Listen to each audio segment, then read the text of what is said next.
acara Ulas Hukum bersama Cipta Law Firm. Namun kali ini ada yang spesial karena segmen kita kali ini podcast bareng Ibu Jelis.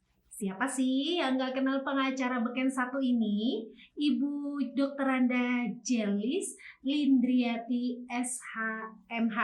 Kali ini saya akan mengulik sisi lain kehidupan beliau selain menjadi pengacara. Dari kemarin kita kan sudah bahas nih beberapa perihal hukum. Nah, kali ini kita akan mengulik sisi lain Ibu pengacara cantik satu ini di sisi lain selain menjadi pengacara.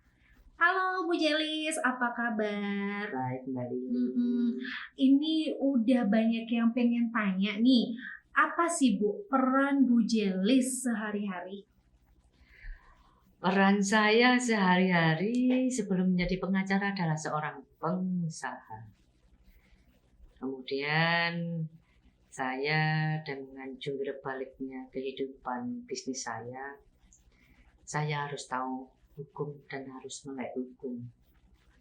Oleh karena itu, kemudian saya melanjutkan pendidikan saya. Pendidikan pertama itu sarjana pendidikan bahasa dan sastra Indonesia. Makanya title-nya Dokter Anda ya Bu? Betul.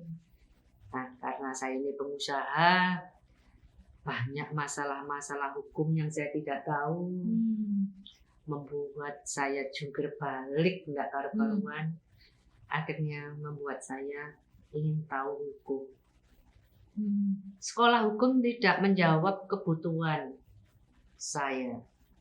Saya sekolah hukum, S1 hukum. Tidak menjawab apa yang saya cari. Saya kuliah di S2 hukum. Tidak ada yang bisa saya cari. Ketika saya menjadi pengacara, harus saya tahu ini yang saya cari.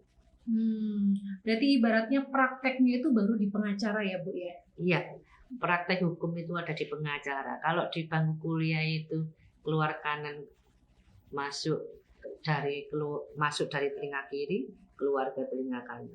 Jadi ambiar. Jadi yang melatar belakangi Ibu menjadi pengacara ini sebenarnya dari kehidupan sehari-hari Ibu ya? Betul. Apalagi sebagai pengusaha. Betul. Nah, yang mau saya tanyakan Ibu, apa sih yang melatar belakangi Ibu menjadi sosok pengusaha? Saya ini orangnya itu, kata teman-temanku itu salah kostum. Dalamnya laki, luarnya perempuan. Mereka mengatakan kayak begitu. Kenapa? Saya itu orangnya itu aktif sekali dan saya nggak bisa disuruh diam. 5 menit aja saya suruh diam nggak bisa.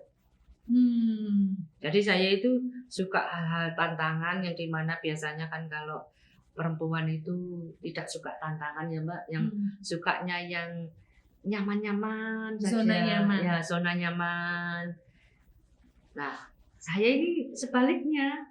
Sehingga teman saya bilang gini, kamu tuh loh, sudah enak-enak itu hidup jadi istri, sudah dicukupi finansial. Kenapa masih tetap aja bergelut di bidang usaha? Saya akan mati kalau saya tidak bergerak. Saya akan menjadi mati apabila saya tidak berpikir. Jadi dalam kehidupan saya sehari-hari itu, mulai saya anak-anak sampai saya sudah paruh baya ini, kalau saya itu aktivitas banyak di tenaga, otak saya berkurang. Tapi kalau saya sudah diam, otak saya yang kreatif. Kalau sudah otak saya yang kreatif, apa saja aku buat. Lalu apa Bu yang melatar belakangi keduanya? Jadi ibaratnya nih Ibu kan sudah pengusaha sukses, lalu menjadi pengacara juga. Apa sih Bu yang melatar belakangi, yang mendominasi selain dari kehidupan sehari-harinya Ibu? Ya karena kan saya ini seorang ibu ya. Saya tahu tanggung jawab saya terhadap keluarga saya itu sebagai seorang istri, saya harus mendukung suami saya. Sebagai seorang ibu, saya harus menjadi contoh bagi anak saya. Nah, saya sebagai orang tua yang nanti akan menjadi nenek, saya harus menjadi contoh bagi cucu saya. Saya berpikir bahwa hidup saya itu bukan untuk diri saya, tapi untuk keluarga saya. Kalau mungkin itu bermanfaat untuk orang lain silakan, tapi paling tidak bermanfaat untuk diri saya dan keluarga saya. Jadi saya yang melatar belakang, kenapa saya menjadi pengusaha? Saya juga bingung loh jawabnya Mbak Lili. Masalahnya saya tidak merasa saya itu menjadi pengusaha.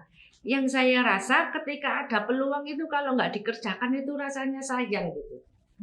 Berarti yang perlu digarisbawahi, Ibu Jelis ini aktif dan inovatif orangnya, betul ya Bu ya? Ya, orang bilang mengatakan seperti itu. Tapi yang sebenarnya yang saya lihat itu bagaimana sih saya menciptakan uang. Karena saya itu kalau nggak punya uang, badan saya sakit Mbak Lili.